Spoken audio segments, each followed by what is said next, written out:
ਸਾਨੂੰ ਇਹ ਖਬਰ ਆਣੀ ਸ਼ੁਰੂ ਹੋ ਗਈ ਬਈ ਇੱਥੇ ਹਿੰਦੁਸਤਾਨ ਪਾਕਿਸਤਾਨ ਬਣ ਜਾਣਾ ਜਾਂ ਦੋ ਹਿੱਸੇ ਹੋ ਜਾਣੇ ਨੇ ਹਿੰਦੁਸਤਾਨ ਦੇ। ਤੇ ਇਸ ਵਾਸਤੇ ਅਸੀਂ ਤਾਂ ਨਹੀਂ, ਸਾਨੂੰ ਤਾਂ ਪਤਾ ਨਹੀਂ ਸੀ, ਲੇਕਿਨ ਸਾਡੇ ਬਜ਼ੁਰਗ ਜਿਹੜੇ ਨੇ ਉਹ ਮੈਂਟਲੀ ਪ੍ਰਿਪੇਅਰ ਹੋ ਰਹੇ ਸਨ ਕਿ ਅਸੀਂ ਜਿਹੜਾ ਨੇ ਸ਼ਾਇਦ ਇੱਥੋਂ ਜਾਣਾ ਪਵੇ। ਜਿਹੜੇ ਬਾਹਰ ਦੇ ਕਾਰਨਰ ਵਾਲੇ ਬਾਹਰ ਵਾਲੇ ਮਕਾਨ ਹੁੰਦੇ ਉਹਨੂੰ ਲੁੱਟ ਲੈਣਾ, ਉਸ ਤੋਂ ਬਾਅਦ ਉਹਨੂੰ ਅੱਗ ਲਾ ਦੇਣੀ। 9 ਮਾਰਚ ਨੂੰ ਸ਼ਾਮ ਦੇ ਤਕਰੀਬਨ ਜਦੋਂ ਥੋੜ੍ਹਾ ਬਹੁਤਾ ਅੰਧੇਰਾ ਹੋ ਰਿਹਾ ਸੀ, ਤਕਰੀਬਨ ਕਈ ਸੌ ਮੁਸਲਮਾਨ ਜਿਹੜੇ ਨੇ ਉਹ ਆ ਗਏ। ਪਿੰਡ ਦੇ ਜਿੰਨੇ ਲੋਕ ਸਨ ਉਹਨਾਂ ਸਾਰਿਆਂ ਨੂੰ ਇਹ ਡਿਸਾਈਡ ਕੀਤਾ ਕਿ ਆਪੋ ਆਪਣੇ ਘਰਾਂ ਚੋਂ ਬਾਹਰ ਨਿਕਲ ਕੇ ਇੱਕ ਖਾਸ ਸੇਫ ਜਗ੍ਹਾ ਤੇ ਇਕੱਠੇ ਹੋ ਜਾਓ। ਠੀਕ ਹੈ। ਉਹ ਜਗ੍ਹਾ ਜਿਹੜੀ ਗੁਲਾਬ ਸਿੰਘ ਦੀ ਹਵੇਲੀ ਸੀ, ਕਾਫੀ ਵੱਡੀ ਸੀ ਔਰ ਬਿਲਕੁਲ ਜਿਹੜੇ ਨੇ ਉਹ ਸੇਫ ਸਮਝੀ ਜਾਂਦੀ ਸੀ।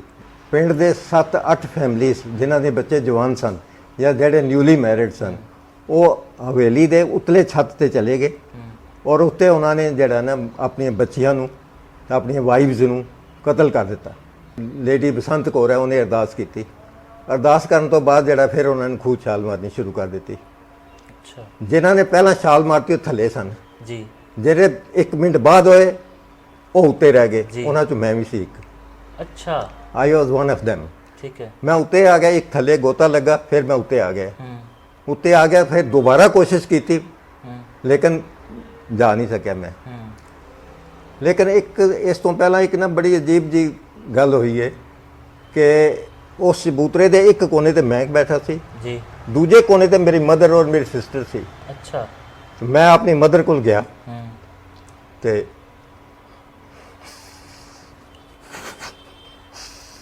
ਹੱਥ ਜੋੜੇ ਜੀ।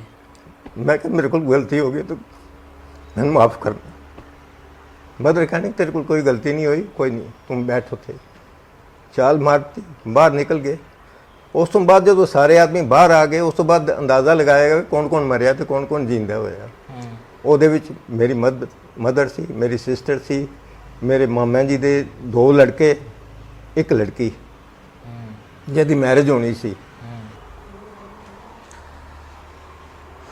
इसलिए जो है वो उन्होंने कहा भाई बेटर है कि इसके बजाय मुसलमान ले जाएं, लेट देम बी किल्ड। जी। मतलब इस चीज़ में उसी और जो आदमी कुएं में गिर के मरे हैं उनकी तादाद लगभग 150 होगी, बच्चों और उनकी। ठीक है। पहली गाड़ी वहाँ से चली, उसमें जितने सरदार थे उन्होंने कहा सरदारों के लिए पहली गाड़ी भेज देते हैं, क्योंकि सरदार ज़्यादा सबसे पहले टारगेट होते थे मुसलमानों के सरदार। अच्छा। सरदारों की गाड़ी में हालांकि जगह थी, हम लोगों को कहा भी उन्होंने क्या जाना चाहो, हमने कहा भी सरदारों के ऊपर सबसे पहले अटैक होता है, इसलिए हम इस गाड़ी में नहीं जाएंगे। और ये गाड़ी चली कहाँ से थी? ये पिंडान खान से। पिंडदान खान से। हाँ। ठीक है। छिरट्टा तक आई वो गाड़ी। ठीक है। आपने वो पहली गाड़ी छोड़ दी? पहली गाड़ी छोड़ दी, दूसरी में हमें जगह नहीं मिली। ठीक है। दूसरी गाड़ी भी 2 जगह अटैक हुआ, लेकिन इतना ज़्यादा अटैक नहीं हुआ उसके ऊपर कि वहाँ पर आदमी कुछ जख्मी हुए, मरे नहीं। और ये तीसरी गाड़ी हमारी, तीसरी गाड़ी जो चली उसमें सारे जितने बाकी बचे हुए थे सबको उन्होंने ट्रेन में भेजा। और ट्रेन क्या थी, जो कोयले लादने वाली वैगन होती है, वैगन होती है, खुली वैगन। खुली वैगन जी। उस खुली वैगन के अंदर उन्होंने सबको ऐसे भर दिया जैसे जानवर डंगर होते हैं, जानवर भेड़ बकरियों की तरह। हाँ। उसके अंदर हमें बिठा दिया गया और सारे इधर उधर बैठे रहे। 23 तारीख को हम लोग कामों की शाम को स्टेशन पर पहुंचे। 23 अगस्त या सितंबर? अच्छा। 23 सितंबर को। ठीक है। कामों के स्टेशन पर पहुंचने के बाद में ट्रेन वहां रुकी रही। पूछा गया भी क्यों रुकी है, कहने लगे जी पता नहीं आगे कुछ गड़बड़ है। ठीक है। हम लोग रात को नजर आता रहा कि कुछ मॉब जो है वो दोनों तरफ से रेलवे ट्रैक के ऊपर आगे जा रहा है। ठीक है। जहाँ सिग्नल है जी, उससे आगे की तरफ मॉब जो है ना इकट्ठा हो गया। ठीक है। फिर गुजरांवाले हॉस्पिटल से, गुजरांवाले टाउन से वहाँ की पुलिस आई, कह लगी जी आपके पास जो भी एमुनिशन है हमें दे दो, कि आप इंडिया नहीं ले जा सकते। अच्छा। हमारे साथ क्योंकि बलोच मिलिट्री थी, मुसलमान मिलिट्री थी, और कुछ वहाँ पर एक इंडस्ट्री थी हिंदू की, उसने अपने गार्ड्स जो है हमारे साथ भेज दिए थे, ठीक है। उनसे भी हथियार जितने थे सब ले लिए गए, हमारे से सारे हथियार उन्होंने ले लिए।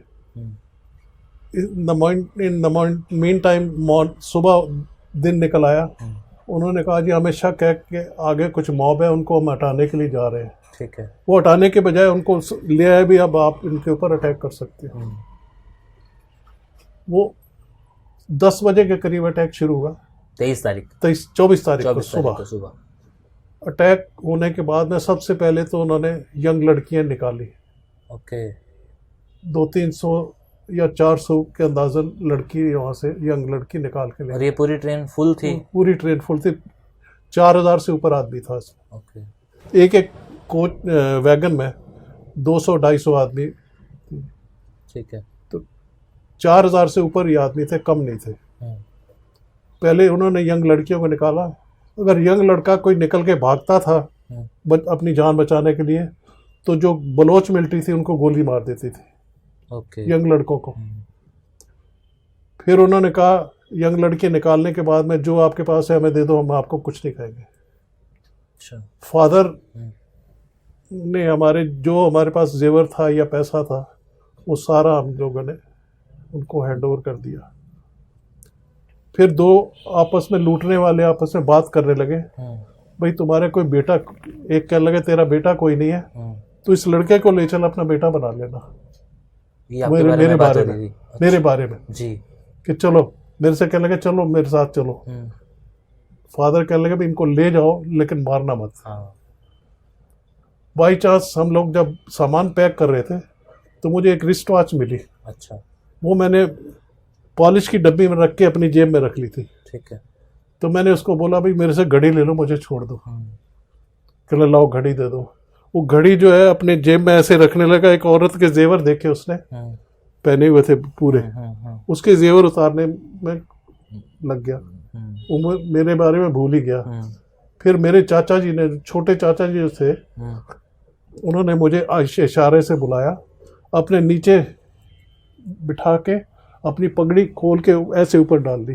ओके। फिर उन्होंने मारना शुरू किया। उनके पास तलवार थी, बर्छे थे, जो भी थे। जैसे ट्रेनों गुड्स वैगन के गन्ने की जो गाड़ियां होती हैं, जैसे बाहर गन्ना निकला होता है, जैसे काटते हैं, इस तरीके से उन्होंने काटना शुरू कर दिया लोगों को। अच्छा। मेरे फादर को भी बल्लम लगी, एक यहाँ लगी, हाथ लाठी लगी, ये हाथ टूट गया था। मेरे फादर बच गए थे। मेरे चाचा जी को तलवार से उन्होंने मारा। उन्होंने कहा एक आदमी हिल रहा है, उसको तलवार से मारो। अच्छा। तलवार से जब मारा तो मैंने उनके नीचे था, ऐसे हाथ रखा हुआ था। जो अगला पोर्शन है मेरे गर्दन के ऊपर, ये जी स्कार लगा रहा हूँ। बिल्कुल ये कट लगा हुआ। जी। जब वो थक गए मार मार के, शाम के 4 बज चुके थे, तो मिलिट्री वालों से उन्होंने कहा कि अब ऐसा करो, जो बचे हुए हैं, जो जख्मी भी हैं, उनको प्लेटफॉर्म के ऊपर ले आओ, उनको यहाँ मार देंगे। बाई चांस वहाँ से हिंदू मिलिट्री पास हो रही थी। अच्छा। साथ में रोड थी, रोड के ऊपर से हिंदू मिलिट्री पास हो रही थी। वो सारे हिंदू मिलिट्री वाले स्टेशन पर आ गए। और ये जो हमें मार रहे थे ये बलोच लोग थे? ये बलोच तो मिलिट्री थी, वो बलोच मिलिट्री तो उनको गाइड कर रही थी, इनको मारो। अच्छा, बलोच भी मिलिट्री थी? मिलिट्री थी। ओके। बलोच मिलिट्री थे, बलोच रेजिमेंट जी। बलोच रेजिमेंट के थे। फिर उनमें से भी एक बलोच, जब प्लेटफॉर्म के ऊपर हमें पकड़ के ले गए, तो एक बलोच जो था मेरे से कहने लगा मेरा बेटा नहीं है तो मेरे साथ चलेगा, मैं तुझे अफगान वहाँ ले चलूँगा। मैंने कहा चलूँगा। बाई चांस फादर जब निकल के आए, वो भी जख्मी थे, तो मैंने कहा भैया मेरे पिताजी मिलके, मैं नहीं जाऊँगा तुम्हारे साथ। अच्छा। फिर मिलिट्री वालों ने, हिंदू मिलिट्री जो थी, उन्होंने कहा भी जितने अब ये बचे हुए हैं इनको सीधा हॉस्पिटल लेके जाओ। अच्छा। हम लोगों को गुजरांवाले हॉस्पिटल में लेके गए। तो इन द मीन टाइम की जब हिंदू मिलिट्री पहुंची तो ये लोग भागे नहीं या आपस में? वो थक के जा चुके थे, लूट के काफी लोग स्कैटर हो गए थे। ठीक है। 4 घंटे तक लूटते रहे। उनके पास इतना पैसा इकट्ठा हो गया था, अब उनको जरूरत ही नहीं थी और मारने की। ठीक है। लेकिन जो थोड़े का भी दुखे थे वो कहने लगे इनको प्लेटफॉर्म पर मार देते हैं ताकि सारे मर जाए। ओके। हम लोगों को फिर ट्रेन में, दूसरी ट्रेन में डाल के गुजरांवाले हॉस्पिटल ले गए। अच्छा। गुजरांवाले जो थोड़े का भी दुखे थे वो कहने लगे इनको प्लेटफॉर्म पर मार देते हैं ताकि सारे मर जाए। ओके। हम लोगों को फिर ट्रेन में, दूसरी ट्रेन में डाल के गुजरांवाले हॉस्पिटल ले गए। अच्छा। गुजरांवाले हॉस्पिटल में जो मुसलमान डॉक्टर्स थे उन्होंने इंजेक्शन दे के मारना शुरू कर दिया। Oh my God. अच्छा। मैं बचा था, मेरे फादर बचे हुए थे, मेरे एक चाचा की छोटी बेटी थी और मेरे चाचा जो जिन्होंने मुझे बचाया था वो बच गए थे। उनके जख्म इतने ज़्यादा थे कि ये पोर्शन कट गया था और पगड़ी लेके ऐसे बांध दिया उन्होंने। अच्छा। ताकि जी जी। ज़्यादा ब्लड ना निकले। वो हॉस्पिटल में जाके अगले दिन उनकी डेथ हो गई। हमें 400-500 आदमियों के लिए सिविल हॉस्पिटल में एकदम आदमी पहुंच जाए, खाना कहाँ से खाए। 234 रुपये फादर के हमारी जेब में रह गए थे बाई चांस। ठीक है।